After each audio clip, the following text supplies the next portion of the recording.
Hey guys, welcome to the CanAmSimSport channel. This is Theo.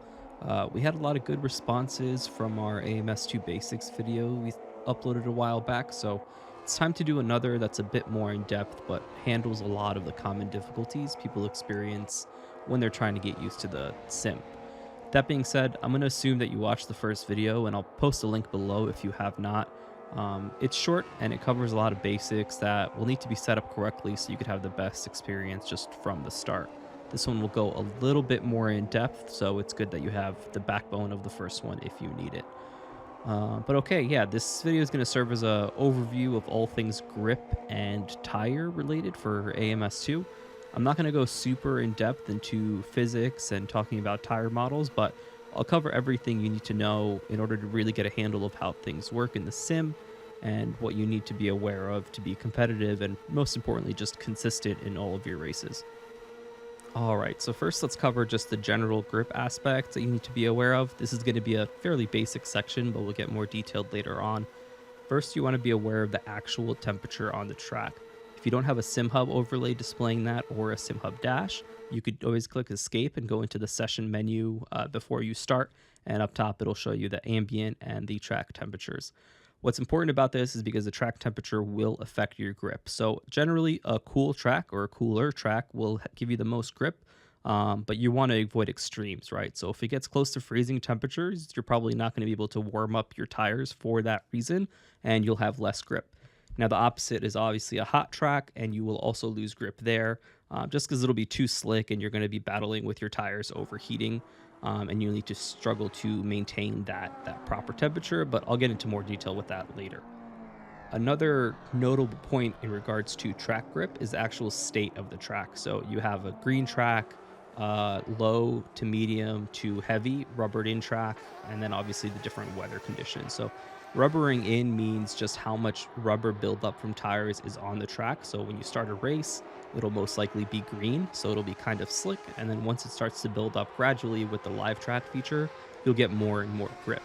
The thing to know is though, when it gets later on to medium or heavy rubbered in, you really have to stick to that racing line that you should be able to clearly see at this point, because once you go offline, you will have tire marbles and even just dirt that will affect grip. So pieces of tire are obviously loose on the surface, and you don't want to go over that with your car, as it'll have a steep drop off of grip from the racing line to the outside. Just in general in AMS2, you want to try to stay on the racing line as much as possible, a racing line that is subject to change with the live track depending where the cars are actually getting placed. And I'll also touch briefly just on wet weather racing too in terms of grip. Again, you want to be careful to pick your lines here as well. It's kind of a similar idea to like the marbling or the dirt effect. So if you can't stay on that dry line in general as it's showing up, you will have a loss of grip if you step out of it. Also, be sure to just avoid puddles. Puddles are basically like black ice, and if you hit it while you have like load on the tire or while you're turning, it'll easily have you lose control or just spin the car. Another good feature that you're going to notice in the rain too is you could use it to help maintain tire temperatures. So if it's about to dry off and you're on slicks, while the track is still wet, be sure to stay in the dry line just to try to maintain temperature. If the opposite is true when you're on wets and they're heating up as the line is drying, you could always pull off of the race line on straights and use puddles or just like the wet track to cool them down, which works super well. All right, the second topic I wanted to speak about is just the actual HUD, the heads-up display of the tires. There's a bit of a quirk here that's very useful to know and could definitely play at your advantage. So what you see on the HUD icon, the little boxes for each four tires, is only the tread state and depth.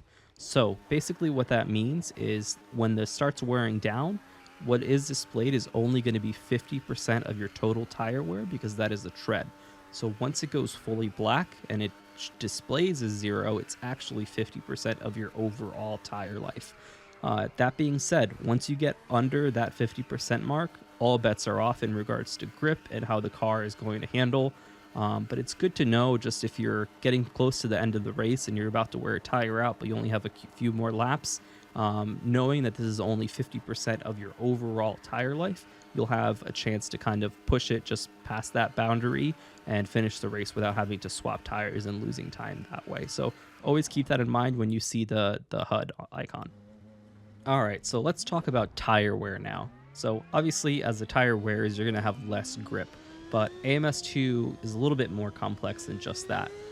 You'll notice on your HUD, especially if you're on soft tires, that the tires will drop off pretty quickly at the start of a race. So it'll start wearing down pretty dramatically, and it's actually pretty consistent to how it is in real life. So once you get that preliminary wear out of the way, and that initial acceleration of tire wear, it's going to even out quite a bit and the tire wear will slow down.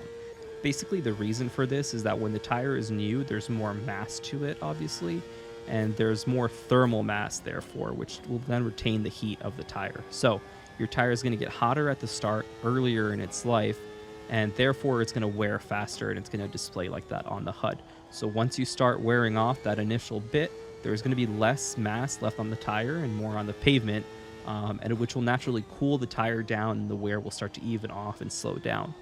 One thing you have to watch out for, though, just in general with regards to tire wear, is flat spots. You get instant tread degradation from just locking up the tires. And here in this video, I'll do an intentional heavy lockup here. I had the brake bias at 100% in the front, but just look at the HUD display on the bottom and watch how quickly that tire drops off.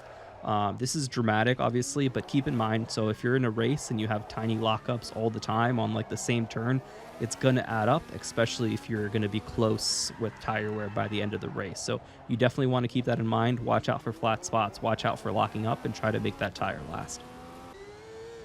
All right, so let's talk about managing tire temperatures just throughout the race. At the most basic level, you want to keep your tires just in the green zone on the HUD in terms of temperatures. If the tire gets too cold, you're going to lose grip. If the tire gets too hot, you'll also lose grip. So when you start a session, it's going to take about 2 to 3 laps, depending on the race combination, just to get your tires fully warmed up. During this time, as there is low grip because your tires are cold, you need to just slowly build up pace and try not to spin out or wear the tires. A lot of cars don't have tire warmers, so at the start of a race, they will be cold, which is going to be something you're going to need to be aware of in terms of like lap 1, turn 1 situations, that you're going to have less grip that way. Now, another thing to take note of is if you can't get temperature in the tire, you need to check that the temperature of the track is realistic and you also have the right tire compound on. Every class is going to be different, but in general, you want to stick with hards on a hot track and softs on a colder track or just like a short quali session. In a few classes, the hard tires can grip just as well as the softs if you choose it for the right conditions. But still, check to see if the temperature is near freezing on the track. If that's the case, you're more than likely not going to be able to get heat into that tire up to a satisfactory level. So you're just going to have to live with it, or if you have the ability, just change the the time or the date in the session to get that warmed up. How you drive a car and how you set it up will also affect tire temperatures. If you're oversteering the car and using the rear end to get around turns, keep an eye on the temperatures on the back wheels because they will go up due to that wheel spin. Also, if your car has a tendency to understeer and basically push the front tires, you could very easily overheat the fronts as well. Especially spinning or losing control, that's going to cause a huge spike in tire temperatures. So after a spin, make sure to take it super easy and give the tire time to settle down and the temperatures to get back down.